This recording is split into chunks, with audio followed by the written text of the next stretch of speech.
The phone rang, breaking through the silence of the late evening, an unwelcome sound that caused me to freeze. It was an unknown number. My fingers hesitated over the screen, but against my better judgment, I answered it anyway. The voice on the other end was smooth, calm, almost too familiar for someone I didn't recognize. "Hey, is this Kate?" the man asked, the name lingering in the air like a ghost. It's me. "I was just wondering if you're still coming over tonight." My heart skipped a beat. Kate.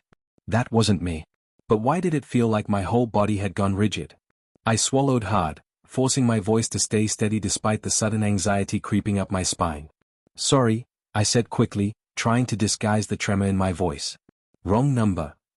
My words came out too sharp, almost too rehearsed.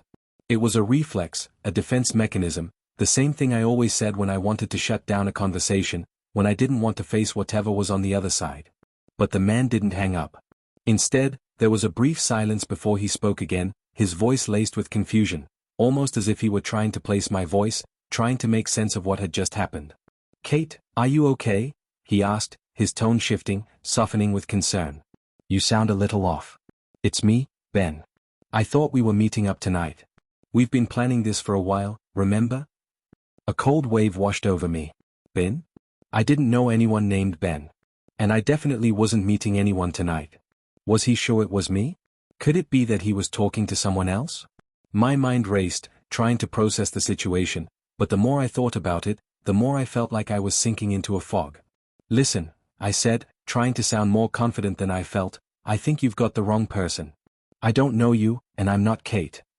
I hung up before he could respond, the finality of it making my stomach churn. I stared at the phone in my hand, my pulse racing. There was no way that man had dialed the wrong number by accident. There had to be something else going on. But what? I walked away from the kitchen, pacing around the living room as I tried to shake off the unsettling feeling that had settled over me. My mind kept circling back to his voice. Ben. Why had I felt an odd sense of recognition when he said that name? Was it just me being paranoid, or was something deeper at play here? I couldn't shake the image of him, his voice lingering in the air long after the call had ended. It was too real, too vivid, like the feeling of déjà vu when you know you've lived something before but can't quite place it. And the mention of meeting up, of plans that had been made, it was like a puzzle piece that didn't fit anywhere in my life. I didn't have any plans with anyone. I hadn't even left the house today. So why did the words, "I was wondering if you're still coming over tonight," echo in my head like a warning? I tried to focus on the mundane distractions around me. The television. The flickering light in the corner of the room. But the unsettling feeling refused to leave. My phone buzzed again, and for a split second, I thought it might be him, Ben, calling again. My breath caught in my throat as I reached for the screen, but it was just a notification from a friend about some event we'd been talking about. My heart was still racing, though, and I couldn't get rid of the pit in my stomach. Had I just made a mistake? Maybe I had overreacted. Maybe it was nothing. I tried to convince myself of that, but it didn't feel like nothing. Something wasn't right. I dropped onto the couch, my phone still clenched in my hand. The call had been so innocuous at first, just a stranger calling with an odd question. But the longer I thought about it, the more it gnawed at me. Why had I felt compelled to say wrong number without hesitation? What did I think would happen if I told him the truth? The truth. I didn't know what that was. But there was something in the pit of my stomach telling me that I had to figure it out. There was something more to that call, something I couldn't ignore. It wasn't just the strange familiarity in his voice. It wasn't just the random question that didn't fit with anything I was doing. It was something deeper, something that made the hairs on the back of my neck stand up. And then, as if on cue, my phone buzzed again. This time, I didn't check the screen. I just stared at it, wondering if Ben was trying to get through again. Maybe I had to talk to him. Maybe I had to make sense of it before whatever was lingering in the air between us became something I couldn't undo. But I didn't pick up. I stared at the number on the screen, still unsure of what to do. My heart was pounding in my chest, and all I could think about was how strange it felt to be caught in this moment, this place where I didn't know what was real and what was imagined. The unease that had settled in me like an unwanted guest seemed to grow with each passing second. I leaned back against the couch, pressing my palm to my forehead. What had just happened? Was it a prank? A mistake? A misdialed number? Or was it something more? The silence around me felt heavy, oppressive. It was as if I was waiting for the other shoe to drop. But I didn't know what that shoe was. I didn't know where this would lead. I only knew that something about that call, Ben, Kate, the strange familiarity, was far from over. And for the first time in a long time, I was afraid of what was coming next. I woke up the next morning, my head still clouded with the remnants of the strange phone call from last night. I couldn't shake the feeling that something was off, that the conversation had sparked something I couldn't yet understand. I tried to brush it off, convinced it was just a random mistake. People misdial numbers all the time, right? But the fact that the man seemed so insistent, so familiar, it didn't sit right with me. The morning light streamed in through the blinds, casting long shadows across the room. The usual calm of my apartment felt foreign now, like I was walking through a dream where nothing made sense. I made my way to the kitchen, feeling like I was in some kind of haze. My phone sat on the counter, taunting me, the screen dark but somehow still ominous. The notification from last night was still there, Ben's name flashing on the screen, mocking me from the silence of the morning. I hadn't replied. I hadn't even checked his message. Maybe it was nothing. Maybe it was just a random, innocent mistake that my mind was blowing out of proportion. But even so, I couldn't bring myself to open it. What if it wasn't a mistake? What if there was something more to it? I poured myself a cup of coffee, my hands trembling slightly as I watched the dark liquid swirl in the mug. The warm scent of it should have grounded me, but instead, it made everything feel more vivid, more real, like the wake-up call of my own uneasy thoughts. The moment I sat down on the couch, my phone buzzed again. I glanced at it, and for the briefest moment, my heart stopped. It was a message from the same number. I hesitated. I had told myself I wouldn't get involved in whatever was going on with that call. But now that the message was there, staring at me, I didn't feel like I had much of a choice. I took a deep breath, feeling the weight of the decision pressing down on me. Slowly, I tapped the screen to unlock it and read the message. Kate, please don't ignore me. I'm just worried. I thought we were meeting up tonight. Can we talk? I felt a jolt of recognition and confusion flood through me. This wasn't just an innocent mistake. Ben had referred to me as Kate again. It was as if he knew something that I didn't. And yet, I still had no idea who he was. I wasn't Kate. I wasn't anyone's Kate. I set the phone down, feeling a wave of nausea build in my stomach. The message was so personal, so intimate, it felt like an invasion. It felt like I was being dragged into something that had nothing to do with me, but it was real, and I could feel it in my bones. The fact that he called me Kate so confidently made me question everything. Was someone using my number? Had I been mistaken for someone else entirely? Or was it all in my head? I picked up the phone again, my thumb hovering over the reply button. I could just send a message back saying the same thing I said last night, wrong number. That would be the end of it. But something in me refused to let it go. It felt too strange. Too important. Instead, I typed a response. I think you've got the wrong person. I'm not Kate. Please stop messaging me. I hit send, my heart racing as I waited for his reply. I tried to convince myself that this would be the end of it. He would see that I wasn't the woman he was looking for, and everything would go back to normal. But I couldn't shake the feeling that this was only the beginning. I put the phone down and tried to focus on something else. My mind kept returning to his words, I thought we were meeting up tonight. Who was Kate? And why did Ben seem so convinced I was her? I stared at the wall in front of me, wondering if I was the one going crazy or if this really was some kind of twisted mix-up that I couldn't explain. I decided to go out for a walk to clear my head, to distract myself from the messages. I needed something to break this loop of confusion, something to bring me back to reality. The streets outside were busy, people moving in and out of stores, cars honking in the distance. The noise was comforting in a way, but it couldn't drown out the thoughts swirling in my head. As I walked, I tried to imagine what it would be like to be Kate. To have someone texting me, worrying about our plans, expecting me to show up. I couldn't picture it. I didn't know anyone named Ben. I didn't have any plans with anyone. But the more I thought about it, the more unsettling it became. What if Kate was a real person? What if she was someone I knew? Someone I had forgotten? Maybe the phone number had been switched by accident, maybe my number had somehow become hers. The possibilities were endless, and none of them felt good. I took a left turn into a small park to catch my breath, my legs growing tired from the endless walking. The air was cool and refreshing, but the weight in my chest wasn't lifting. I sat on a bench near the fountain and checked my phone again, unable to resist. There was a new message from Ben. Please, Kate. I just want to know you're okay. I'm here if you need to talk. Let's meet. Please. I stared at the message, a mixture of frustration and confusion building inside of me. How could he be so certain? And why did I feel like I was being pulled into something I wasn't prepared for? I typed out a reply, more forcefully this time. I'm not Kate. Please stop. I don't know who you are, but I'm not her. I sent it, feeling a slight sense of relief as I set the phone down again. But it wasn't over. The doubt lingered, twisting my thoughts. I couldn't ignore the strange pull of his words, though. What if he wasn't mistaken? What if there was something deeper happening here? I couldn't put my finger on it, but there was something about Ben's persistence that made me uneasy. Why wouldn't he just accept that I wasn't the woman he was looking for? The more I tried to distance myself from the situation, the more questions I had. The man on the other end of the phone wasn't just some random stranger. He knew something I didn't. I had to figure out what was going on. Because deep down, I could feel it. The more I ignored it, the more dangerous this could become. I stood up from the bench, my mind racing. Something told me that I wasn't just caught in a mix-up. I was caught in something bigger, and I needed to find out what. The truth, whatever it was, seemed to be waiting just out of reach, and I couldn't stop until I found it.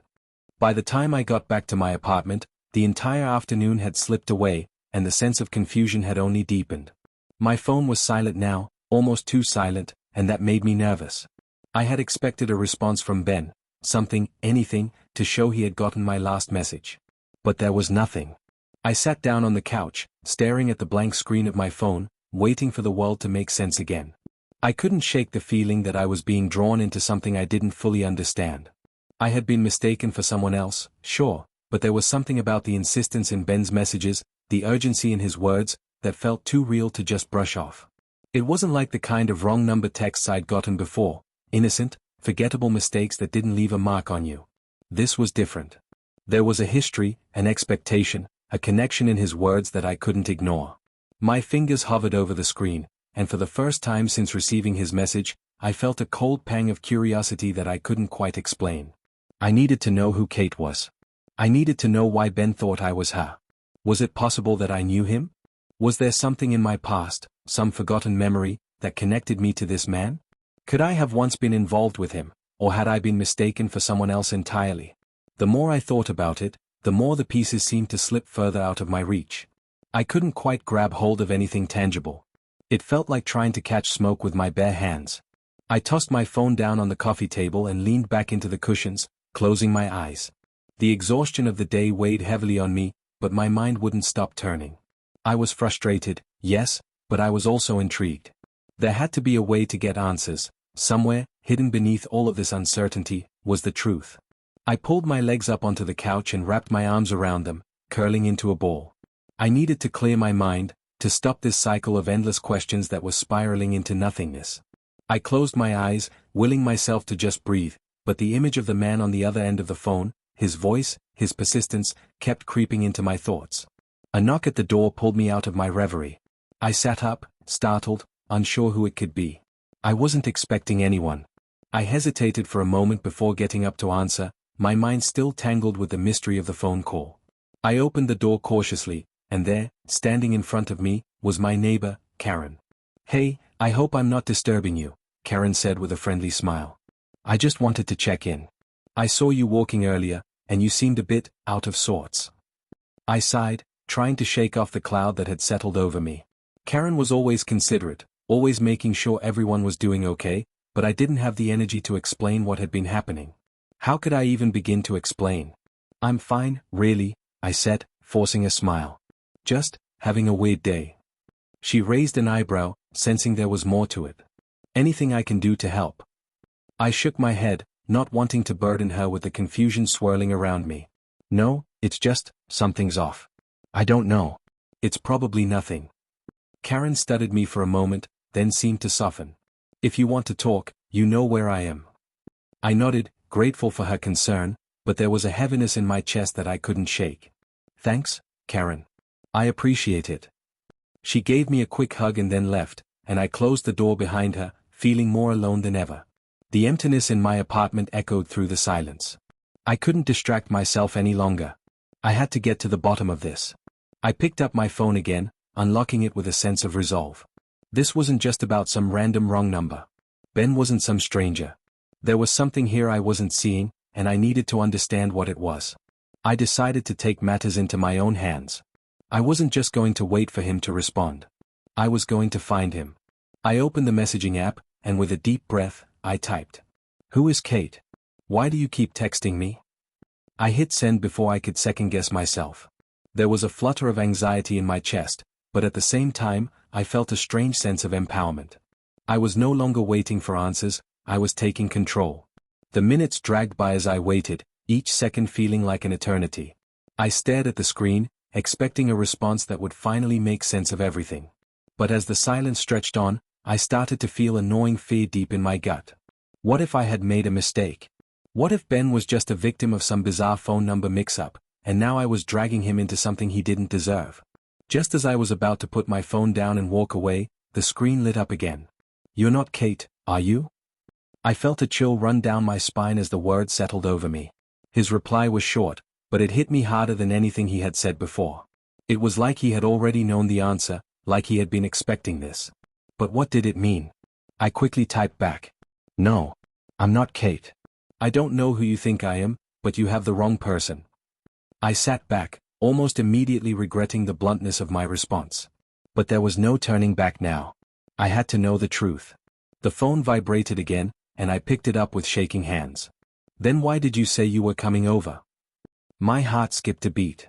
What was he talking about? I never said anything like that. "I didn't say that," I typed quickly, "you've got the wrong person. I don't know who Kate is, but it's not me." I hit send, and then sat back, waiting for the next move. I had no idea what was going to come next, but I knew one thing for sure: this strange, relentless exchange was far from over. The hours passed by in a blur, but I couldn't shake the feeling that something was shifting, something that I couldn't ignore. I stared at my phone screen, refreshing my messages every few minutes, hoping that there would be some kind of resolution, some sign that I wasn't caught in some dark spiral of confusion. But Ben's response didn't come. There was no apology, no clarity, just an unsettling silence that weighed heavily on me. It felt like I was standing at the edge of something, waiting for the other shoe to drop. I pushed back hard, insisting I wasn't Kate, but I still couldn't explain the strange certainty in his messages. Was he just obsessed with someone else, or was there something more, something that tied me to him, to Kate, to all of this? I tossed my phone aside, the temptation to check it again too strong to resist. But instead of scrolling through my messages, I grabbed my coat and stepped outside. The cool night air hit my face like a shock, fresh and sharp. I needed to clear my head, to get out of the house and let my thoughts settle. I walked aimlessly through the streets, not sure where I was going or what I was looking for. The city was quiet, almost eerily so. Streetlights cast long shadows, illuminating empty sidewalks and the occasional lone figure passing by. I kept my head down, focused on the rhythm of my footsteps, trying to shut out the noise in my mind. But it was impossible to escape. Who was Kate? And why did Ben think I was her? What was this strange connection, this invisible thread that seemed to bind me to a life I didn't remember? I found myself walking toward the park again, the same park I had wandered through earlier. There was something strangely comforting about the quiet, the soft sound of wind rustling through the trees. It was a place to think, to process, even if it couldn't provide me with answers. I sat down on the same bench, pulling my coat tighter around me as I gazed out at the darkened fountain, the water still and calm, mirroring the unease bubbling inside me. My mind raced through all the possibilities. I thought about the messages, the insistence in Ben's tone. He wasn't just some stranger. He had to know me, or at least think he did. But I couldn't fathom how. I didn't know anyone named Kate. I didn't have any connection to this man, not that I could remember. As I sat there, my phone buzzed again. My heart skipped a beat as I picked it up, almost afraid to look. It was a message from Ben. "Please. I just want to help you. I don't know what's going on, but I can't lose you again. I'll be waiting at the usual place. I'll be there until you come." I read the message over and over again, each time feeling more confused, more unsettled. What place? What was he talking about? The usual place? Who was I supposed to be in this twisted little drama? What did he think had happened? I couldn't understand how a simple phone number mix-up had escalated into this. Was he delusional? Or was I the one who had lost touch with something important in my life? How could I be involved in something so strange and yet so deeply personal? I typed out a quick response, my fingers shaking as I tried to make sense of my thoughts. "I don't know who you are. I've never been to any place with you. Please stop. This isn't real. I hesitated before sending it, wondering if my words were the right ones, but I hit send anyway. This had to end. I couldn't keep going down this road. Minutes passed. Nothing. I couldn't tell if I was relieved or terrified that I hadn't heard back. Maybe he would finally leave me alone. Maybe I had broken the cycle. Or maybe this was only the beginning, and things were going to get even stranger from here. My mind wandered again, this time to the unsettling idea that there might be something more to all of this. What if the man wasn't just delusional? What if he was in some way connected to my past, a past I couldn't remember, a past I had never known? The thought terrified me, but I couldn't ignore it. What if this wasn't just a case of mistaken identity? What if Ben wasn't trying to reach Kate at all, but was somehow reaching me instead? The wind picked up, and I pulled my coat tighter around me, trying to hold on to the fleeting sense of safety the cool night air had provided. But it didn't last. The cold was biting, but it wasn't enough to keep my thoughts at bay. I stood up, pacing back and forth as my mind raced. This whole thing felt like a bad dream. I was caught in the middle of something I couldn't understand, a tangled web of memories and connections that didn't make sense. But I couldn't stop thinking about it. I couldn't let it go. I pulled out my phone again, this time dialing the number Ben had been texting me from. My heart pounded in my chest as I pressed the call button. Maybe I was being reckless. Maybe I was diving deeper into something I wasn't prepared for. But I had to know. I had to get answers. The phone rang, each second stretching into eternity. I held my breath, my stomach twisting into knots. What if he answered? What if the truth was something I wasn't ready to hear? The call went to voicemail. My pulse quickened, but I left a message anyway, my voice shaky but determined. Ben, I don't know who you are, but this has to stop. I'm not Kate. I don't know who she is, but I'm not her. Please stop calling. Please stop messaging me. I hung up before the voicemail could finish. My hands were trembling, my thoughts in a frenzy. I couldn't tell if the phone call was a relief or a mistake. Had I just made things worse? Had I somehow triggered something I wasn't ready for? I looked around the park one last time, my heart still racing, the confusion, the fear, the unanswered questions swirling inside me. I had no idea what was coming next, but I knew one thing for sure, I wasn't done with this. Not yet. I had to find out who Kate was. I had to find out who Ben really was. And somehow, someway, I had to make sense of all of it. The morning after I left the voicemail, I woke to a sense of dread that wouldn't let me escape its grip. I had spent hours tossing and turning, my mind replaying the voicemail, the texts, the confusion. My phone was beside me on the nightstand, and I reached for it before even opening my eyes, half expecting a new message or call from Ben. But the screen was blank. No notifications. I breathed a shallow sigh of relief. For a moment, the silence was almost comforting. But then came the heavy thought again, why hadn't he replied? Why hadn't he continued pushing? A part of me had expected him to send something back, maybe more questions, maybe an apology. But he hadn't. That silence, that absence, was just as unsettling as his previous persistence. I sat up and swung my legs over the side of the bed. I needed to get out. I needed a fresh perspective, some distance from this haunting confusion. But the moment I stood up, the weight of it all hit me again. It wasn't just about a wrong number or mistaken identity anymore. It had become something bigger. Something that pulled at the edges of my sanity. I found myself walking into the kitchen, eyes glazed over as I prepared coffee without even thinking about it. The routine motions were comforting, grounding me in a way that made it feel like I could somehow control the chaos swirling in my mind. But even as the coffee brewed, I could feel it again. Ben's words, his insistence, the mysterious connection between me, Kate, and him. It was too much. I put the mug down on the kitchen counter, my hands trembling again. The urgency of everything crashed into me. I had to know who Kate was. I had to know who Ben was.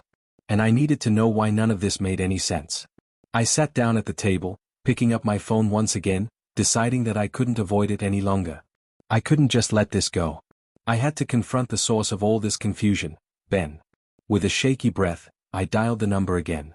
I had no plan. No idea what I was hoping to hear. I just needed answers. I needed to know who I was talking to, who I was connected to. The phone rang once, twice, then clicked as it connected. My heart hammered in my chest. What would I even say to him? Hello? His voice. It was like hearing an echo of something that was both familiar and foreign at the same time. His tone was calm, almost too calm. There was no anger, no irritation, just a quiet sense of recognition. Ben, I started, my voice unexpectedly soft, though I had been so sure before that I would be firm. It's me.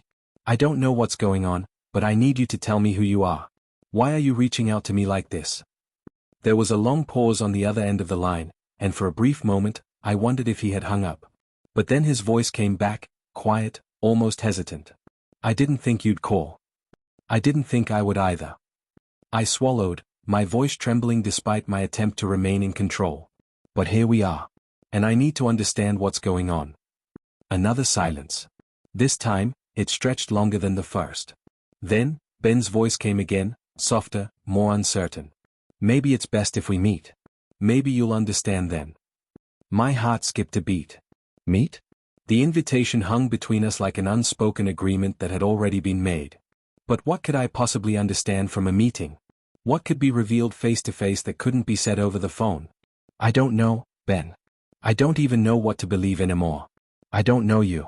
I don't know why you're messaging me. But, I hesitated, the words feeling heavy on my tongue. I need to know the truth. I need to know who you think I am. There was a long pause before Ben answered. Okay. If you want answers, we can meet. I'll be at the park. The one near your place. Just come, and we'll talk. I froze. The park. The same park I had walked through only hours earlier.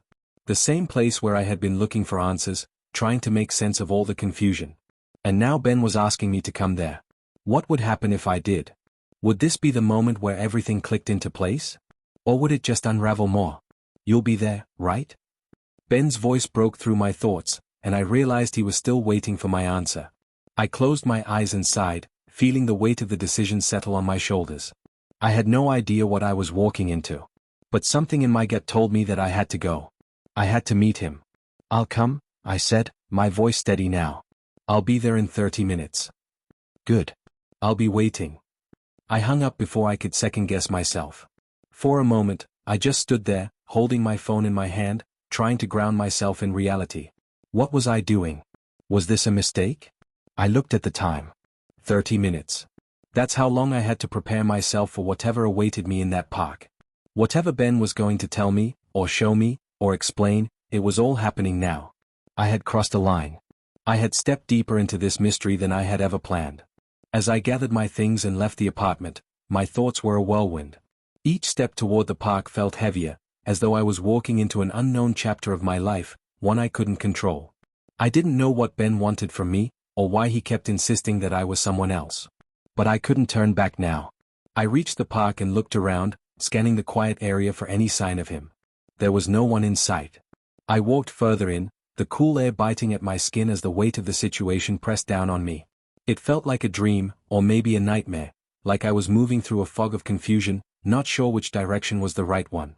And then I saw him. Ben was sitting on a bench, his face hidden beneath the shadow of a baseball cap. He looked up when he heard me approach, his expression unreadable. He stood, and for the first time, I noticed how tired he looked. His eyes were dark, and there was something about the way he moved, slow, almost resigned, that made me question everything. "Hi," he said, his voice hoarse. "I'm glad you came." I didn't answer immediately. Instead, I took a step closer, trying to process everything in my mind. This was it. This was the moment where everything would finally make sense. "I don't know what's going on, Ben," I said, my voice trembling slightly, but I couldn't stop it. "I don't know who Kate is. I don't know why you think I'm her. But I'm here, so tell me. What is all of this?" Ben paused, looking at me for a long time. There was so much weight in his gaze, so many unsaid things hanging in the air between us. Finally, he sighed and spoke, his voice barely above a whisper. "You've been gone for so long," he said quietly. "You just disappeared. I didn't know where you went. But I've been trying to find you. I've never stopped trying to find you." My heart pounded as I listened. Gone? Disappeared? What was he talking about? "I don't understand," I whispered, the words barely escaping my throat. "I've never." Ben shook his head, stepping forward slightly. "You don't remember, do you? You don't remember who you are. You don't remember me. But you're Kate. You're my wife. And we've been through this before."